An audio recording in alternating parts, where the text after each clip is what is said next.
श्री रामचंद्र जी का सांवला शरीर स्वभाव से ही सुंदर है। उसकी शोभा करोड़ों कामदेवों को लजाने वाली है।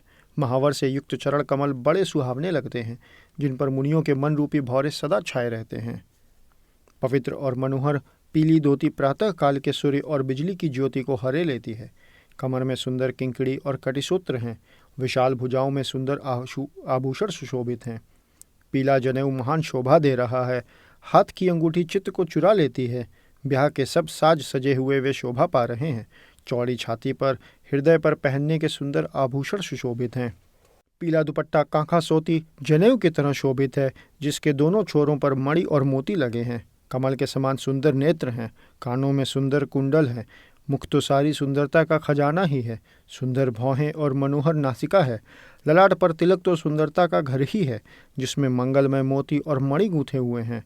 ऐसा मनोहर मोर माथे पर सोह रहा है। सुंदर मोर में बहुमूल्य मणियाँ गुथी हुई हैं। सभी अंग चित्त को चुराए लेते हैं। सब नगर की स्त्रियां और देव सुंदरियां दुल्हा को देखकर तिनका तोड़ रही हैं, उनकी बलैयां ले रही हैं और मणि वस्त्र तथा आभूषण निछावर करके आरती उतार रही और मंगलगान कर रही हैं। देवता फूल बरसा रहे हैं और सूत मागध तथा भाट सुयस सुना रहे हैं।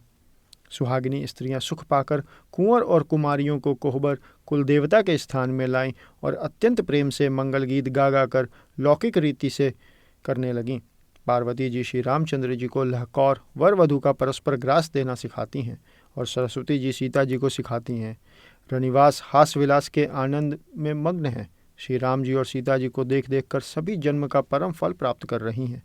अपने हाथ की मड़ियों में सुंदर रूप के भंडार श्री रामचंद्र जी की परछाई दिख रही है। यह देखकर जानकी जी दर्शन में वियोग होने के भय से बाहु रूपी लता को और दृष्टि को हिलाती डुलाती नहीं है। उस समय के हंसी खेल और विनोद का आनंद और प्रेम कहा नहीं जा सकता, उसे सखियाँ ही जानती हैं। तदंतर वर कन्याओं को सब सुंदर सखियाँ जनवासे को लेवा चली। उस समय नगर और आकाश में जहाँ सुनिए वहीं आशीर्वाद की ध्वनि सुनाई दे रही है और महान आनंद छाया है। सभी ने प्रसन्न मन से कहा कि सुंदर चारों जोड़ियाँ चिरंजीवी हों।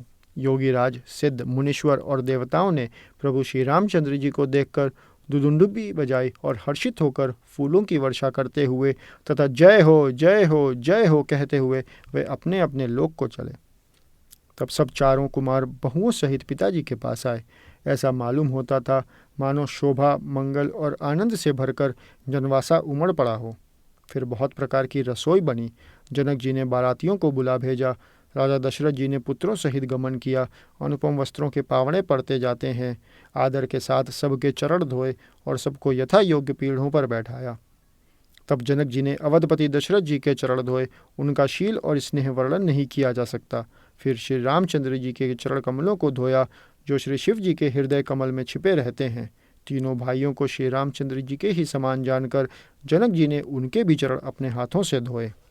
राजा जनक जी ने सभी को उचित आसन दिए और सब परसने वालों को बुला लिया। आदर के साथ पत्तलें पड़ने लगीं, जो मड़ियों के पत्तों से सोने की कील लगाकर बनाई गई थीं।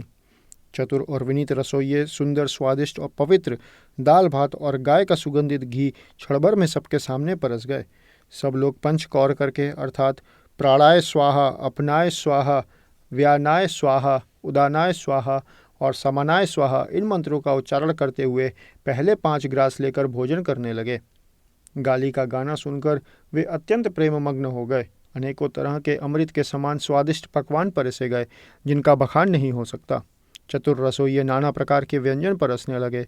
उनका नाम कौन जानता है। 4 प्रकार के चवर, चोष्य, लेह, पेय अर्थात चबाकर, चूसकर, चाटकर और पीकर खाने योग्य भोजन की विधि कही गई है।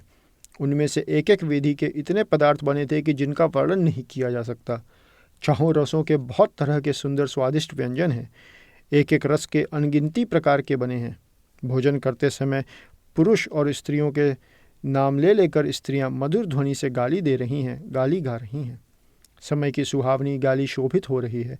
उसे सुनकर समाज सहित राजा दशरथ जी हंस रहे हैं। इस रीति से सभी ने भोजन किया और तब सबको आदर सहित आचमन आत्ममुँह धोने के लिए जल दिया गया। फिर पान देकर जनक जी ने समाज सहित दशरथ जी का पूजन किया। सब राजाओं के सिरमौर चक्रवर्ती श्री दशरथ जी प्रसन्न होकर जनवासे को चले। जनकपुर में नित्य नए मंगल हो रहे हैं। दिन और रात पल के समान बीत जाते हैं। बड़े सवेरे राजाओं के मुकुटमणि दशरथ जी जागे। याचक उनके गुण समूह का गान करने लगे। चारों कुमारों को सुंदर वधुओं सहित देखकर उनके मन में जितना आनंद है वह किस प्रकार कहा जा सकता है। वे प्रातः क्रिया करके गुरु वशिष्ठ के पास गए। उनके मन में महान आनंद और प्रेम भरा है। राजा प्रणाम और पूजन करके फिर हाथ जोड़कर मानो अमृत में डुबोई हुई वाणी बोले, हे मुनिराज सुनिए, आपकी कृपा से आज मैं पूर्ण काम हो गया। हे स्वामिन, अब सब ब्राह्मणों को बुलाकर उनको सब तरह गहनों कपड़ों से सजी हुई गायें दीजिए। यह सुनकर गुरु जी ने राजा की बड़ाई करके फिर मुनिगणों को बुलवा भेजा। तब वामदेव, देवर्षि नारद, वाल्मीकि, जाबली और विश्वामित्र आदि तपस्वी श्रेष्ठ मुनियों के समूह आए। राजा ने सबको दंडवत प्रणाम किया और प्रेम सहित पूजन करके उन्हें उत्तम आसन दिए। 4 लाख उत्तम गायें मंगवाईं जो कामधेनु के समान अच्छे स्वभाव वाली और सुहावनी थीं। उन सबको सब प्रकार से गहनों कपड़ों से सजाकर राजा ने प्रसन्न होकर भूदेव ब्राह्मणों को दिया। राजा बहुत तरह से विनती कर रहे हैं कि जगत में मैंने आज ही जीने का लाभ पाया। ब्राह्मणों से आशीर्वाद पाकर राजा आनंदित हुए। फिर याचकों के समूहों को बुलवा लिया और सबको उनकी रुचि पूछकर सोना, वस्त्र, मणि, घोड़ा, हाथी और रथ जिसने जो चाहा सो सूर्यकुल को आनंदित करने वाले दशरथ जी ने दिए। वे सब गुणानुवाद गाते और सूर्यकुल के स्वामी की जय हो, जय हो, जय हो कहते हुए चले। इस प्रकार श्री रामचंद्र जी के विवाह का उत्सव हुआ। जिन्हें सहस्त्र मुख हैं वे शेष जी भी उसका वर्णन नहीं कर सकते। बार बार विश्वामित्र जी के चरणों में सिर नवाकर राजा कहते हैं, हे मुनिराज, यह सब सुख आपके ही कृपा कटाक्ष का प्रसाद है। राजा दशरथ जी जनक जी के स्नेहशील, करनी और ऐश्वर्य की सब प्रकार से सराहना करते हैं। प्रतिदिन सवेरे उठकर अयोध्या नरेश विदा मांगते हैं, पर जनक जी उन्हें प्रेम से रख लेते हैं। आदर नित्य नया बढ़ता जाता है। प्रतिदिन हजारों प्रकार से मेहमानी होती है। नगर में नित्य नया आनंद और उत्साह रहता है। दशरथ जी का जाना किसी को नहीं सुहाता। इस प्रकार बहुत दिन बीत गए, मानो बाराती स्नेह की रस्सी से बंध गए हैं। तब विश्वामित्र जी और शतानंद जी ने जाकर राजा जनक को समझाकर कहा, यद्यपि आप स्नेह वश उन्हें नहीं छोड़ते, तो भी अब दशरथ जी को आज्ञा दीजिए। हे नाथ, बहुत अच्छा कहकर जनक जी ने मंत्रियों को बुलवाया। वे आए और जय जीव कहकर उन्होंने मस्तक नवाया। जनक जी ने कहा, अयोध्या नाथ चलना चाहते हैं, भीतर रनिवास में खबर कर दो। यह सुनकर मंत्री, ब्राह्मण, सभासद और राजा जनक भी प्रेम के वश हो गए। जनकपुर वासियों ने सुना कि बारात जाएगी, तब वे व्याकुल होकर एक दूसरे से बात पूछने लगे। जाना सत्य है, यह सुनकर सब ऐसे उदास हो गए मानो संध्या के समय कमल सकुचा गए हों। आते समय जहाँ जहाँ बाराती ठहरे थे वहाँ वहाँ बहुत प्रकार का सीधा रसोई का सामान भेजा गया। अनेकों प्रकार के मेवे, पकवान और भोजन की सामग्री जो बखानी नहीं जा सकती, अनगिनत बैलों पर कहारों पर भर भर कर लाद लाद कर भेजी गई। साथ ही जनक जी ने अनेकों सुंदर शैयाएँ पलंग भेजी। 1 लाख घोड़े और 25,000 रथ, सब नख से शिखा तक ऊपर से नीचे तक सजाए हुए। 10,000 सजे हुए मतवाले हाथी, जिन्हें देखकर दिशाओं के हाथी भी लजा जाते हैं। गाड़ियों में भर भर कर सोना, वस्त्र और रत्न, जवाहिरत और भैंस, गाय तथा और भी नाना प्रकार की चीज़ें दी। इस प्रकार जनक जी ने फिर से अपरिमित दहेज दिया, जो कहा नहीं जा सकता, जिसे देखकर लोकपालों के लोगों की संपदा भी थोड़ी जान पड़ती है। इस प्रकार सब सामान सजाकर राजा जनक ने अयोध्यापुरी को भेज दिया। बारात चलेगी यह सुनते ही सब रानियां ऐसी विकल हो गई मानो थोड़े जल में मछलियां छटपटा रही हों। वे बार बार सीता जी को गोद कर लेती हैं और आशीर्वाद देकर सिखावन देती हैं। तुम सदा अपने पति की प्यारी हो, तुम्हारा सुहाग अचल हो, हमारी यही आशीष है। सास ससुर और गुरु की सेवा करना, पति का रुख देखकर उनकी आज्ञा का पालन करना। सयानी सखियाँ अत्यंत स्नेह के वश कोमल वाणी से स्त्रियों के धर्म सिखलाती हैं। आदर के साथ सब पुत्रियों को स्त्रियों के धर्म समझाकर रानियों ने बार बार उन्हें हृदय से लगाया। माताएं फिर भेंटती और कहती हैं कि ब्रह्मा जी ने स्त्री जाति को क्यों रचा। उसी समय सूर्यवंश के पताका स्वरूप श्री रामचंद्र जी भाइयों सहित प्रसन्न होकर विदा कराने के लिए जनक जी के महल को चले। स्वभाव से ही सुंदर चारों भाइयों को देखने के लिए नगर के स्त्री पुरुष दौड़े। कोई कहता है आज ये जाना चाहते हैं। विदेह ने विदाई का सब सामान तैयार कर लिया है। राजा के चारों पुत्र इन प्यारे मेहमानों के मनोहर रूप को नेत्र भरकर देख लो। हे सयानी, कौन जाने किस पुण्य से विधाता ने इन्हें यहाँ लाकर हमारे नेत्रों का अतिथि किया है। मरने वाला जिस तरह अमृत पा जाए, जन्म का भूखा कल्पवृक्ष पा जाए और नरक में रहने वाला या नरक के योग्य जीव जैसे भगवान के परम पद को प्राप्त हो जाए, हमारे लिए इनके दर्शन वैसे ही हैं। श्री रामचंद्र जी की शोभा को निरख कर हृदय में धर लो, अपने मन को सांप और इनकी मूर्ति को मणि बना लो। इस प्रकार सबको नेत्रों का फल देते हुए सब राजकुमार राजमहल में गए। रूप के समुद्र सब भाइयों को देखकर सारा रनिवास हर्षित हो गया। सासुएं महान प्रसन्न मन से निछावर और आरती करती हैं। श्री रामचंद्र जी की छवि देखकर वे प्रेम में अत्यंत मग्न हो गईं और प्रेम के विशेष वश होकर बार बार शरणों लगीं। हृदय में प्रीति छा गई, इससे लज्जा नहीं रह गई। उनके स्वाभाविक स्नेह का वर्णन किस तरह किया जा सकता है। उन्होंने भाइयों सहित श्री राम जी को उबटन करके स्नान कराया और बड़े प्रेम से सटरस भोजन कराया। सुअवसर जानकर श्री रामचंद्र जी शील, स्नेह और संकोच भरी वाणी बोले, महाराज अयोध्यापुरी को चलना चाहते हैं। उन्होंने हमें विदा होने के लिए यहाँ भेजा है। हे माता, प्रसन्न मन से आज्ञा दीजिए, हमें अपने बालक जानकर सदा स्नेह बनाए रखिएगा। इन वचनों को सुनते ही रनिवास उदास हो गया। सासुएं प्रेमवश बोल नहीं सकतीं। उन्होंने सब कुमारियों को हृदय से लगा लिया और उनके पतियों को सौंपकर बहुत विनती की। विनती करके उन्होंने सीता जी को श्री रामचंद्र जी को समर्पित किया और हाथ जोड़ जोड़ कर बार बार कहा, हे तात, हे सुजान, मैं बलि जाती हूँ। तुमको सबकी गति हाल मालूम है। परिवार को, पूर्ववासियों को, मुझको और राजा को सीता प्राणों के समान प्रिय है, ऐसा जानिएगा। हे तुलसी के स्वामी, इसके शील और स्नेह को देखकर इसे अपनी दासी करके मानिएगा। तुम पूर्ण काम हो, सुजान शिरोमणि हो और भावप्रिय हो। तुम्हें प्रेम प्यारा है। हे राम, तुम भक्तों के गुणों को ग्रहण करने वाले, दोषों का नाश करने वाले और दया के धाम हो। ऐसा कहकर रानी चरणों को पकड़कर चुप रह गईं, मानो उनकी वाणी प्रेम रूपी दलदल में समा गई हो। स्नेह से सनी हुई श्रेष्ठ वाणी सुनकर श्री रामचंद्र जी ने सास का बहुत प्रकार से सम्मान किया। तब श्री रामचंद्र जी ने हाथ जोड़कर विदा मांगते हुए बार बार प्रणाम किया। आशीर्वाद पाकर और फिर सिर नवाकर भाइयों सहित श्री रघुनाथ जी चले। श्री राम जी की सुंदर मधुर मूर्ति को हृदय में लाकर सब रानियां स्नेह से शिथिल हो गईं। फिर धीरज धारण करके कुमारियों को बुलाकर माताएं बारंबार उन्हें गले लगाकर भेंटने लगीं। पुत्रियों को पहुंचाती हैं, फिर लौटकर मिलती हैं। परस्पर में कुछ थोड़ी प्रीति नहीं बढ़ी, अर्थात बहुत प्रीति बढ़ी। बार बार मिलती हुई माताओं को सखियों ने अलग कर दिया, जैसे हाल की ब्याई हुई गाय को कोई उसके बालक, बछड़े या बछिया से अलग कर दे। सब स्त्री पुरुष और सखियों सहित सारा रनिवास प्रेम के विशेष वश हो रहा है। ऐसा लगता है मानो जनकपुर में करुणा और विरह ने डेरा डाल दिया है। जानकी जी ने जिन तोता और मैना को पाल पोस कर बड़ा किया था और सोने के पिंजड़ों में रखकर पढ़ाया था, वे व्याकुल होकर कह रहे हैं, वैदेही कहाँ है। उनके ऐसे वचनों को सुनकर धीरज किसको नहीं त्याग देगा, अर्थात सबका धैर्य जाता रहा। जब पक्षी और पशु तक इस तरह विकल हो गए, तब मनुष्यों की दशा कैसे कही जा सकती है। तब भाई सहद जनक जी वहाँ आए। प्रेम से उमड़कर उनके नेत्रों में प्रेमाश्रुओं का जल भर आया। वे परम वैराग्यवान कहलाते थे, पर सीता जी को देखकर उनका भी धीरज भाग गया। राजा ने जानकी जी को हृदय से लगा लिया।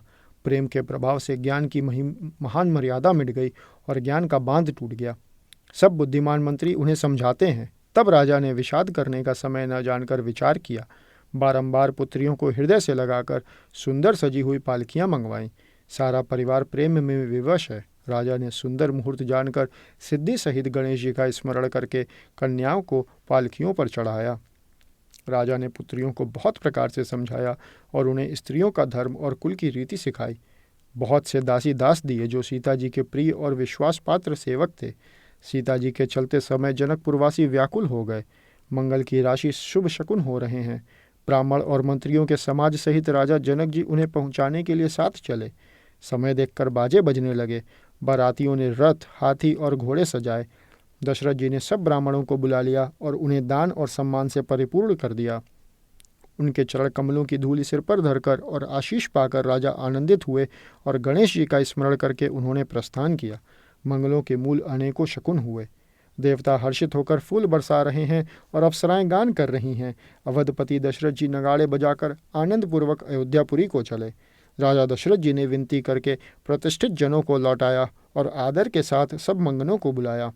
उनको गहने, कपड़े, घोड़े, हाथी दिए और प्रेम से पुष्ट करके सबको संपन्न अर्थात बलयुक्त कर दिया। वे सब बारंबार वीरदावली कुल कीर्ति बखानकर और श्री रामचंद्र जी को हृदय में रखकर लौटे। कौशलाधीश दशरथ जी बार बार लौटने को कहते हैं, परंतु जनक जी प्रेमवश लौटना नहीं चाहते।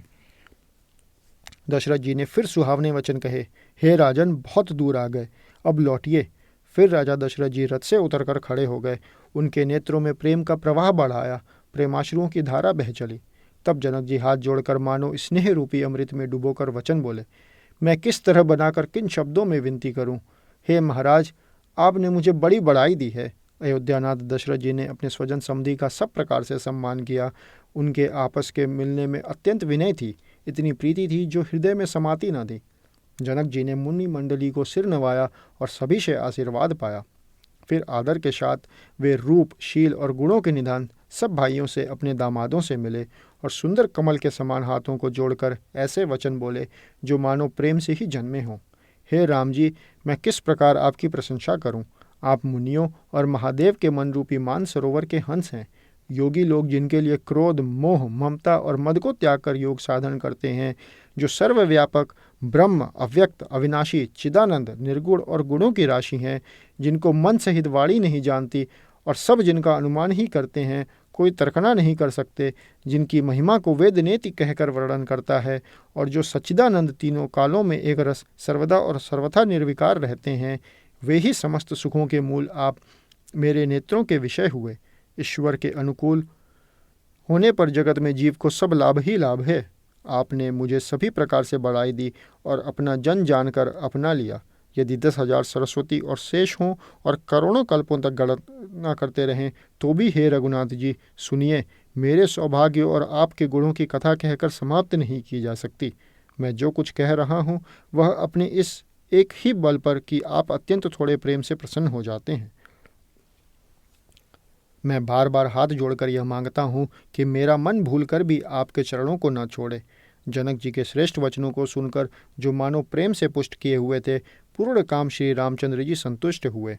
उन्होंने सुंदर विनती करके पिता दशरथ जी, गुरु विश्वामित्र जी और कुलगुरु वशिष्ठ के समान जानकर ससुर जनक जी का सम्मान किया। फिर जनक जी ने भरत जी से विनती की और प्रेम के साथ मिलकर फिर उन्हें आशीर्वाद दिया। फिर राजा ने लक्ष्मण जी और शत्रुघ्न जी से मिलकर उन्हें आशीर्वाद दिया। वे परस्पर प्रेम के वश होकर बार बार आपस में सिर निभाने लगे। जनक जी की बार बार विनती और बड़ाई करके श्री रघुनाथ जी सब भाइयों के साथ चले। जनक जी ने जाकर विश्वामित्र जी के चरण पकड़ लिए और उनके चरणों की रज को सिर और नेत्रों में लगाया। उन्होंने कहा, हे मुनीश्वर सुनिए, आपके सुंदर दर्शन से कुछ भी दुर्लभ नहीं है। मेरे मन में ऐसा विश्वास है, जो सुख और सुयश लोकपाल चाहते हैं परंतु असंभव समझकर जिसका मनोरथ करते हुए सकुचाते हैं, हे स्वामी, वही सुख और सुयश मुझे सुलभ हो गया। सारी सिद्धियां आपके दर्शनों की अनुगामिनी अर्थात पीछे पीछे चलने वाली हैं। इस प्रकार बार बार विनती की और सिर नवाकर तथा उनसे आशीर्वाद पाकर राजा जनक लौटे। डंका बजाकर बारात चली। छोटे बड़े सभी समुदाय प्रसन्न हैं। रास्ते के गांवों के स्त्री पुरुष श्री रामचंद्र जी को देखकर नेत्रों का फल पाकर सुखी होते हैं। बीच बीच में सुंदर मुकाम करती हुई तथा मार्ग के लोगों को सुख देती हुई वह बारात पवित्र दिन में अयोध्यापुरी के समीप आ पहुंची। नगाड़ों पर चोटें पड़ने लगी, सुंदर ढोल बजने लगे, भेरी और शंख की बड़ी आवाज़ हो रही है, हाथी घोड़े गरज रहे हैं, विशेष शब्द करने वाली झांझें, सुहावनी डफलियां तथा रसीले राग से शहनाइयां बज रही हैं। बारात को आती हुई सुनकर नगर निवासी प्रसन्न हो गए। सबके शरीरों पर पुलकावली छा गई। सबने अपने अपने सुंदर घरों, बाजारों, गलियों, चौराहों और नगर के द्वारों को सजाया। सभी गलियां अरगजे से सिंचाई गईं। जहां तहां सुंदर चौक पुराए गए। तोरणों, ध्वजा, पताकाओं और मंडपों से बाजार ऐसा सजा है कि जिसका वर्णन नहीं किया जा सकता। फल सहित सुपारी, केला, आम, मौलसीरी, कदम्ब और तमाल के वृक्ष लगाए गए। वे लगे हुए सुंदर वृक्ष फलों के भार से पृथ्वी को छू रहे हैं। उनके मड़ियों के थाल बड़ी सुंदर कारीगरी से बनाए गए हैं। अनेक प्रकार के मंगल कलश घर घर सजाकर बनाए गए हैं। श्री रघुनाथ जी की अयोध्या को देखकर ब्रह्मा आदि सब देवता सिहाते हैं। उस समय राजमहल अत्यंत शोभित हो रहा था। उसकी रचना देखकर कामदेव का भी मन मोहित हो जाता था। मंगल शकुन, मनोहरता, रिद्धि सिद्धि, सुख सुहावनी संपत्ति और सब प्रकार के उत्साह आनंद मानो सहज सुंदर शरीर धर कर दशरथ जी के घर में छा गए हैं। श्री रामचंद्र जी और सीता जी के दर्शनों के लिए भला कहिए किसे लालसा न होगी। सुहागिनी स्त्रियां झुंड की झुंड मिलकर चलीं, जो अपनी छवि से कामदेव की स्त्री रति का भी निरादर कर रही हैं। सभी सुंदर मंगल द्रव्य एवं आरती सजाए हुए गा रही हैं, मानो सरस्वती जी बहुत से वेश धारण किए गा रही हों। राजमहल में आनंद के मारे शोर मच रहा है। उस समय का और सुख का वर्णन नहीं किया जा सकता। कौशल्या जी आदि श्री रामचंद्र जी की सब माताएं प्रेम के विशेष वश होने से शरीर की सुध भूल गई हैं। गणेश जी और त्रिपुरारी शिव जी का पूजन करके उन्होंने ब्राह्मणों को बहुत सा दान दिया। वे ऐसी परम प्रसन्न हुई मानो अत्यंत दरिद्री चारों पदार्थ पा गया हो। सुख और महान आनंद से विवश होने के कारण सब माताओं के शरीर शिथिल हो गए। उनके चरण चलते नहीं हैं। श्री रामचंद्र जी के दर्शनों के लिए वे अत्यंत अनुराग में भरकर परछन का सब सामान सजाने लगी। अनेकों प्रकार के बाजे बजते थे। सुमित्रा जी ने आनंदपूर्वक मंगल साज सजाए। हल्दी, दूब, दही, पत्ते, फूल, पान और सुपारी आदि मंगल की मूल वस्तुएं तथा अक्षत, चावल, अखुएं, गोरेचन, लावा और तुलसी की सुंदर मंजरियां सुशोभित हैं। नाना रंगों से चित्रित किए हुए सहज सुहावने सुवर्ण के कलश ऐसे मालूम होते हैं मानो कामदेव के पक्षियों ने घोंसले बनाए हों। शकुन की सुगंधित वस्तुएं बखानी नहीं जा सकती। सब रानियां संपूर्ण मंगल साज सज रही हैं। बहुत प्रकार की आरती बनाकर वे आनंदित हुईं। सुंदर मंगलगान कर रही हैं। सोने के थालों को मांगलिक वस्तुओं से भरकर अपने कमल के समान कोमल हाथों में लिए हुए माताएं आनंदित होकर परछन करने चलीं। उनके शरीर पुलकावली से छा गए हैं। धूप के धुएं से आकाश ऐसा काला हो गया है मानो सावन के बादल घुमड़ घुमड़ कर छा गए हों। देवता कल्प वृक्ष के फूलों की मालाएं बरसा रहे हैं। वे ऐसी लगती हैं मानो बगुलों की पाती मन को अपनी ओर खींच रही हो। सुंदर मणियों से बने बंधनवार ऐसे मालूम होते हैं मानो इंद्रधनुष सजाए हों। अटारियों पर सुंदर और चपल स्त्रियां प्रकट होती हैं और छिप जाती हैं, आती जाती हैं। वे ऐसी जान पड़ती हैं मानो बिजलियां चमक रही हों। नगाड़ों की ध्वनि मानो बादलों की ओर गर्जना है। याचक गण पपीहे, मेढक और मोर हैं। देवता पवित्र सुगंध रूपी जल बरसा रहे हैं, जिससे खेती के समान नगर के सब स्त्री पुरुष सुखी हो रहे हैं। प्रवेश का समय जानकर गुरु वशिष्ठ जी ने आज्ञा दी। तब रघुकुल मणि महाराज दशरथ जी ने शिव जी, पार्वती जी और गणेश जी का स्मरण करके समाज सहित आनंदित होकर नगर में प्रवेश किया। शकुन हो रहे हैं। देवता दुदुम्बी बजा बजाकर फूल बरसा रहे हैं। देवताओं की स्त्रियां आनंदित होकर सुंदर मंगल गीत गा गा कर नाच रही हैं। मागध, सूत, भाट और चतुर नट तीनों लोगों के उजागर सबको प्रकाश देने वाले परम प्रकाश स्वरूप श्री रामचंद्र जी का यश गा रहे हैं। जय ध्वनि तथा वेद की निर्मल श्रेष्ठ वाणी सुंदर मंगल से सनी हुई दसों दिशाओं में सुनाई पड़ रही है। बहुत से बाजे बजने लगे। आकाश में देवता और नगर में लोग सब प्रेम में मग्न हैं। बाराती ऐसे बने ठने हैं कि उनका वर्णन नहीं हो सकता। परम आनंदित हैं, सुख उनके मन में समाता नहीं। तब अयोध्यावासियों ने राजा को जोहार की। श्री रामचंद्र जी को देखते ही वे सुखी हो गए। सब मणियाँ और वस्त्र निछावर कर रहे हैं। नेत्रों में प्रेमाश्रुओं का जल भरा है और शरीर पुलकित है। नगर की स्त्रियां आनंदित होकर आरती कर रही हैं और सुंदर चारों कुमारों को देखकर हर्षित हो रही हैं। पालकियों के सुंदर पर्दे हटा हटा कर वे दुल्हनियों को देखकर सुखी होती हैं। इस प्रकार सबको सुख देते हुए राजद्वार पर आए। माताएं आनंदित होकर बहुओं सहित कुमारों का परछन कर रही हैं। वे बार बार आरती कर रही हैं। उस प्रेम और महान आनंद को कौन कह सकता है। अनेकों प्रकार के आभूषण, रत्न और वस्त्र तथा अगणित प्रकार की अन्य वस्तुएं निछावर कर रही हैं।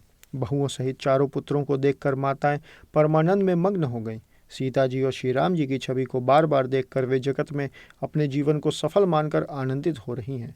सखियां सीता जी के मुख को बार बार देखकर अपने पुण्यों की सराहना करती हुई गान कर रही हैं। देवता क्षण क्षण में फूल बरसाते, नाचते गाते तथा अपनी अपनी सेवा समर्पण करते हैं। चारों मनोहर जोड़ियों को देखकर सरस्वती जी ने सारी उपमाओं को खोज डाला, पर कोई उपमा देते नहीं बनी, क्योंकि उन्हें सभी बिल्कुल तुच्छ जान पड़ी। तब हार कर वे भी श्री राम जी के रूप में अनुरुक्त होकर एकटक देखती रह गईं। वेद की विधि और कुल की रीति करके अर्घ्य पावड़े देती हुई बहुओं समेत सब पुत्रों को परछन करके माताएं महल में लेवा चलीं। स्वाभाविक ही सुंदर 4 सिंहासन थे, जो मानो कामदेव ने ही अपने हाथ से बनाए थे। उन पर माताओं ने राजकुमारियों और राजकुमारों को बैठाया और आदर के साथ उनके पवित्र चरण धोए। फिर वेद की विधि के अनुसार मंगलों के निधान दुल्हा और दुल्हनों की धूप, दीप और नैवेद्य आदि के द्वारा पूजा की। माताएं बारंबार आरती कर रही हैं और वर वधुओं के सिरों पर सुंदर पंखे तथा चवर ढल रही हैं। अनेकों वस्तुएं निछावर हो रही हैं। सभी माताएं आनंद से भरी हुई ऐसे सुशोभित हो रही हैं मानो योगी ने परम तत्व को प्राप्त कर लिया। सदा के रोगी ने मानो अमृत पा लिया। जन्म का दरिद्री मानो पारस पा गया। अंधे को सुंदर नेत्रों का लाभ हुआ। गूंगे के मुख में मानो सरस्वती आविराजी और शूरवीर ने मानो युद्ध में विजय पा ली। इन सुखों से भी 100 करोड़ गुना बढ़कर आनंद माताएं पा रही हैं, क्योंकि रघुकुल के चंद्रमा श्री राम जी विवाह करके भाइयों सहित घर आए हैं। माताएं लोक रीति करती हैं और दुल्हा दुल्हनें सकुचाते हैं। इस महान आनंद और विनोद को देखकर श्री रामचंद्र जी मन ही मन मुस्कुरा रहे हैं। मन की सभी वासनाएं पूरी हुई जानकर देवता और पितरों का भली भांति पूजन किया। सबकी वंदना करके माताएं यही वरदान मांगती हैं कि भाइयों सहित श्री राम जी का कल्याण हो। देवता छुपे हुए अंतरिक्ष से आशीर्वाद दे रहे हैं और माताएं आनंदित हों आंचल भरकर ले रही हैं। तदंतर राजा ने बारातियों को बुलवा लिया और उन्हें सवारियां, वस्त्र, मणि, रत्न और आभूषण आदि दिए। आज्ञा पाकर श्री राम जी को हृदय में रखकर वे सब आनंदित होकर अपने अपने घर गए। नगर के समस्त स्त्री पुरुषों को राजा ने कपड़े और गहने पहनाए। घर घर बाधावे बजने लगे। याचक लोग जो जो मांगते हैं विशेष प्रसन्न होकर राजा उन्हें वही वही देते हैं। संपूर्ण सेवकों और बाजे वालों को राजा ने नाना प्रकार के दान और सम्मान से संतुष्ट किया। सब जुहार वंदन करके आशीष देते हैं और गुण समूहों की कथा गाते हैं। तब गुरु और ब्राह्मणों सहित राजा दशरथ जी ने महल में गमन किया। वशिष्ठ जी ने जो आज्ञा दी उसे लोक और वेद की विधि के अनुसार राजा ने आदर पूर्वक किया। ब्राह्मणों की भीड़ देखकर अपना बड़ा भाग्य जानकर सब रानियां आदर के साथ उठीं। चरण धोकर उन्होंने सबको स्नान कराया और राजा ने भली भांति पूजन करके उन्हें भोजन कराया। आदर, दान और प्रेम से पुष्ट हुए वे संतुष्ट मन से आशीर्वाद देते हुए चले।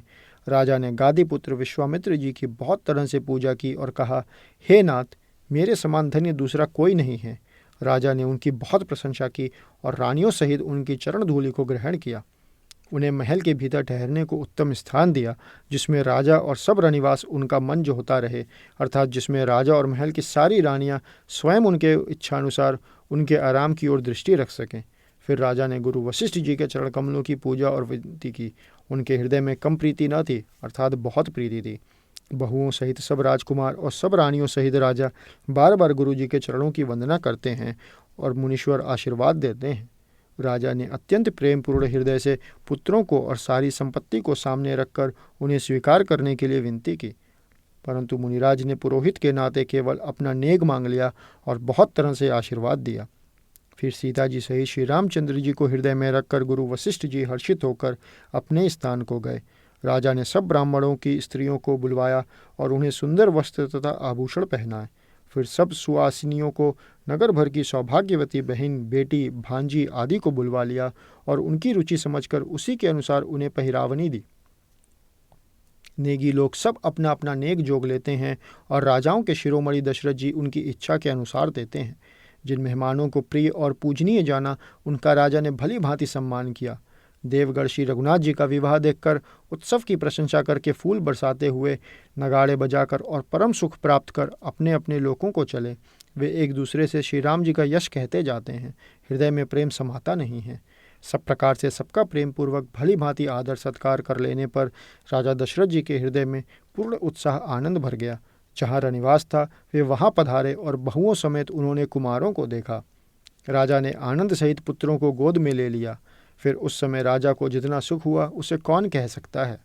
फिर पुत्र वधुओं को प्रेम सहित गोदी में बैठाकर बार बार हृदय में हर्षित होकर उन्होंने उनका दुलार लाड़ चाव किया। यह समाज समारोह देखकर रनिवास प्रसन्न हो गया। सबके हृदय में आनंद ने निवास कर लिया। तब राजा ने जिस तरह विवाह हुआ था वह सब कहा। उसे सुन सुनकर सब किसी को हर्ष होता है। राजा जनक के गुण, शील, महत्व, प्रीति की रीति और सुहावनी संपत्ति का वर्णन राजा ने भाट की तरह बहुत प्रकार से किया।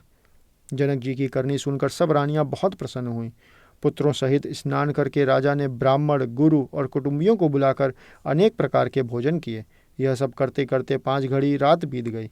सुंदर स्त्रियां मंगलगान कर रही हैं। वह रात्रि सुख की मूल और मनोहरिणी हो गई।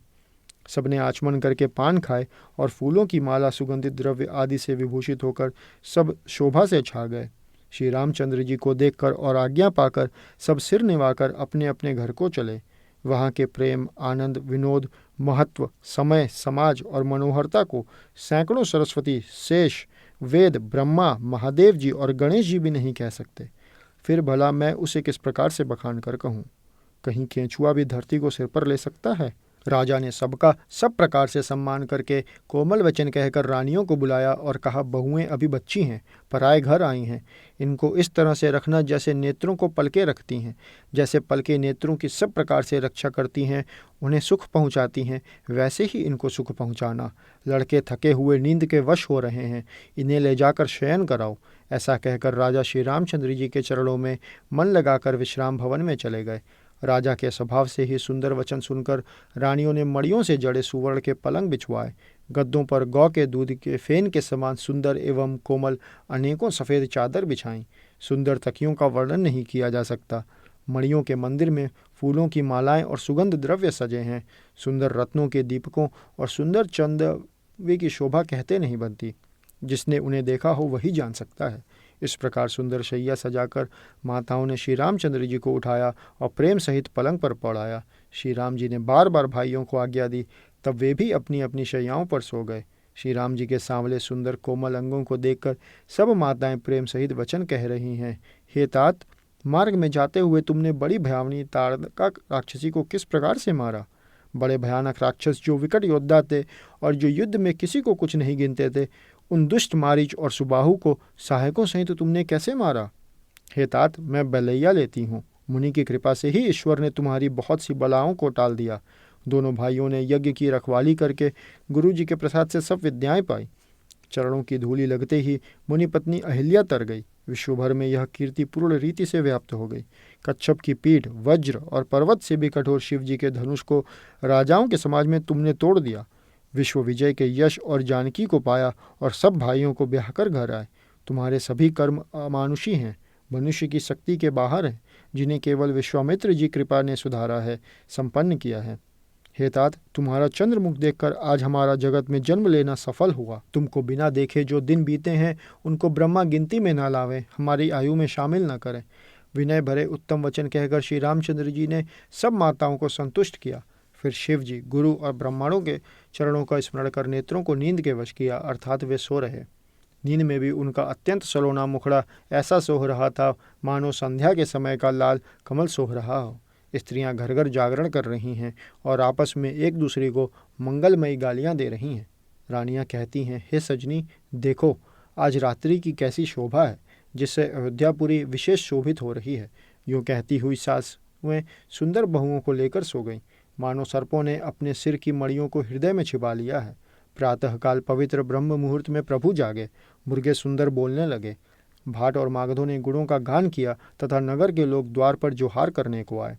ब्राह्मणों, देवताओं, गुरु, पिता और माताओं की वंदना करके आशीर्वाद पाकर सब भाई प्रसन्न हुए। माताओं ने आदर के साथ उनके मुखों को देखा। फिर वे राजा के साथ दरवाजे बाहर पधारे। स्वभाव से ही पवित्र चारों भाइयों ने सब शौचादि से निवृत्त होकर पवित्र सरयू नदी में स्नान किया और प्रातः क्रिया संध्या वंदना आदि करके वे पिता के पास आए। राजा ने देखते ही उन्हें हृदय से लगा लिया।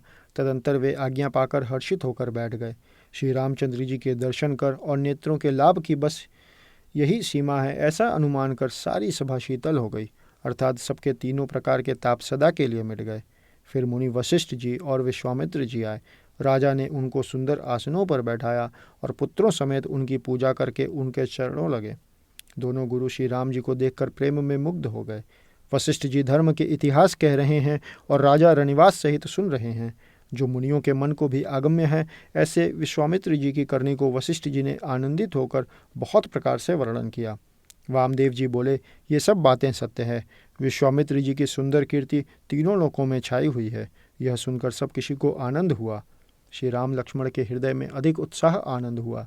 नित्य ही मंगल, आनंद और उत्सव होते हैं। इस तरह आनंद में दिन बीतते जाते हैं और अयोध्या आनंद से भरकर उमड़ पड़ी। आनंद की अधिकता अधिक अधिक बढ़ती ही जा रही है।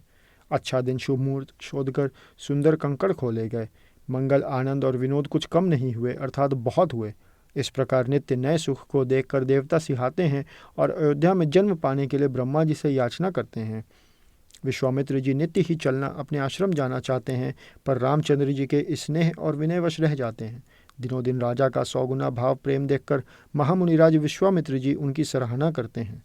अंत में जब विश्वामित्र जी ने विदा मांगी तब राजा प्रेम मग्न हो गए और पुत्रों सहित आगे खड़े हो गए। वे बोले, हे नाथ, यह सारी संपदा आपकी है। मैं तो स्त्री पुत्रों सहित आपका सेवक हूँ। हे मुनि, लड़कों पर सदा स्नेह करते रहिएगा और मुझे भी दर्शन देते रहिएगा। ऐसा कहकर पुत्रों और रानियों सहित राजा दशरथ जी विश्वामित्र जी के चरणों पर गिर पड़े। प्रेम विवल हो जाने के कारण उनके मुख से बात नहीं निकलती। ब्राह्मण विश्वामित्र जी ने बहुत प्रकार से आशीर्वाद दिए और वे चल पड़े। प्रीति की रीत कही नहीं जाती। सब भाइयों को साथ लेकर श्री राम जी प्रेम के साथ उन्हें पहुंचाकर और आज्ञा पाकर लौटे। गादी कुल के चंद्रमा विश्वामित्र जी बड़े हर्ष के साथ श्री रामचंद्र जी के रूप, राजा दशरथ जी की भक्ति, चारों भाइयों के विवाह और सबके उत्साह और आनंद को मन ही मन सराहते जाते हैं। वामदेव जी और रघुकुल के गुरु ज्ञानी वशिष्ठ जी ने फिर विश्वामित्र जी की कथा बखान कर कही। मुनि का सुंदर यश सुनकर राजा मन ही मन अपने पुण्यों के प्रभाव का बखान करने लगे। आज्ञा हुई तब सब लोग अपने अपने घरों को लौटे। राजा दशरथ जी भी पुत्रों सहित महल में गए। जहाँ तहाँ सब श्री रामचंद्र जी के विवाह की गाथाएं गा रहे हैं। श्री रामचंद्र जी का पवित्र सुयश तीनों लोकों में छा गया। जब से श्री रामचंद्र जी विवाह करके घर आए तब से सब प्रकार का आनंद अयोध्या में आकर बसने लगा। प्रभु के विवाह में जैसा आनंद उत्साह हुआ उसे सरस्वती और सर्पों के राजा शेष जी भी नहीं कह सकते। श्री सीता जी के यश को, कवि कुल के जीवन को पवित्र करने वाला और मंगलों की खान जानकर इसे मैंने भी अपनी वाणी को पवित्र करने के लिए कुछ थोड़ा सा बखान कर कहा है। अपनी वाणी को पवित्र करने के लिए तुलसी ने राम का यश कहा है, नहीं तो श्री रघुनाथ जी का चरित्र अपार समुद्र है। किस कवि ने उसका पार पाया है? जो लोग यज्ञोपवीत और विवाह के मंगलमय उत्सव का वर्णन आदर के साथ सुनकर गावेंगे, वे लोग श्री जानकी जी और श्री राम जी की कृपा से सदा सुख पावेंगे। श्री सीता जी और श्री रघुनाथ जी के विवाह प्रसंग को जो लोग प्रेम पूर्वक गाएंगे सुनेंगे, उनके लिए सदा उत्साह आनंद ही उत्साह है, क्योंकि श्री रामचंद्र जी का यश मंगल का धाम है। कलयुग के संपूर्ण पापों को विध्वंस करने वाले श्री रामचरितमानस का यह पहला सोपान समाप्त हुआ। बालकांड समाप्त।